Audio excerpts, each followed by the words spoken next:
Last વીકથી જે જોઈ રહ્યા છે કે એક રેલીની શરૂઆત ભારતીય બજાર માટે થતા જોઈ, જે ગ્લોબલ સેટઅપ અથવા હેન્ડઓવર અગર તમે જુઓ તો હવે તો એ જ છે, રેસિપ્રોકલ ટેરિફ પર હવે અનિશ્ચિતતા થોડી એ ફ્રન્ટ પર દેખાડી રહી છે. બાકી એફઆઈએસ આપણા પાસે ભારતીય બજાર પર જે ફરી પોઝિટિવ 2 સેશન્સથી જબરદસ્ત ખરીદદારી બતાવી રહ્યા છે એ એક મહત્વનું છે. જો કે ડીઆઈએસ હજુ વેચવાલી પણ કરી રહ્યા છે. બધું પાર્ટિસિપેશન તમે જુઓ સેક્ટર્સ તરફથી, આઈટી જે રેલીમાં અત્યાર સુધી નહોતું એ પણ હવે પાર્ટિસિપેટ કરતું આપણને બતાવી રહ્યું છે. આ બધા વચ્ચે કઈ રીતે એક વ્યૂ રાખી રહ્યા છો અને કઈ રીતે એક સેટઅપ જોઈ રહ્યા છો અત્યારે ભારતીય બજારનું? આપ સૌને વેરી ગુડ મોર્નિંગ. ખાસ કરીને I think one of the reasons કે ઇન્ડિયન માર્કેટ્સમાં આપણે એક રિલીફ રેલી જોઈ વોઝ બીકોઝ યુએસમાં આપણે જોયું કે ડોલર ઇન્ડેક્સ જે ઓલમોસ્ટ 100ના લેવલથી 109 લેવલ્સ ઉપર પહોંચી ગયેલો, specially after mister Donald Trump one, અને ત્યાં આપણે જોયું કે ઘણું મેસિવ કુલિંગ થયું છે.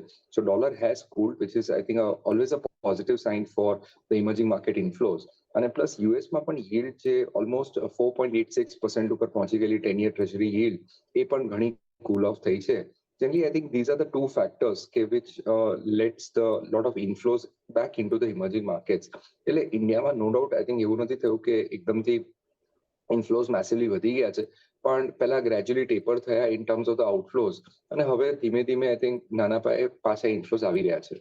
So this is I think a key reason કે આપણે જોયું કે આપણા માર્કેટ્સમાં એક સડન અને એક સારી રિલીફ રેલી આવી. Plus I think we know for the fact કે thanks to the levels of mid caps and small caps કે જ્યાં બંનેમાં I think indices માં upwards of 20% correction આપણે witness કર્યું, અને stock specific જોવા જઈએ તો the correction has been upwards of 25-30%.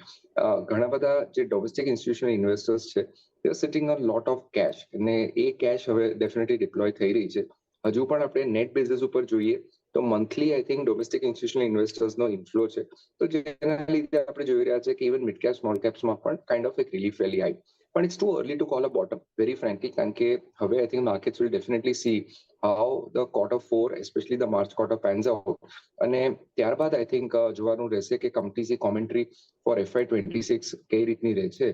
So little early days, અને આઈ થિંક અમારું માનવું છે કે આ એક રેન્જ બાઉન્ડ માર્કેટ રહેશે. એવું નહીં થાય કે markets will continuously rally and hit a new high. Of course I think Nifty can go up further, પણ I think it's more of a bounce in a temporary bearish phase of the market. એટલે I think next 2 to 3 months volatility રહેશે. અને ઇન્વેસ્ટર્સની જ advice છે કે જે મેં last time પણ કીધેલું કે જ્યારે પણ માર્કેટ્સમાં આ મોટા ડિક્લાઇન્સ આવે છે ત્યારે if you participate then you enjoy these rallies. એટલે હજુ પણ I think people sitting on the sidelines or on cash, don't just try and feel a missed out feeling કે એકદમથી તમે પાર્ટિસિપેટ કરો.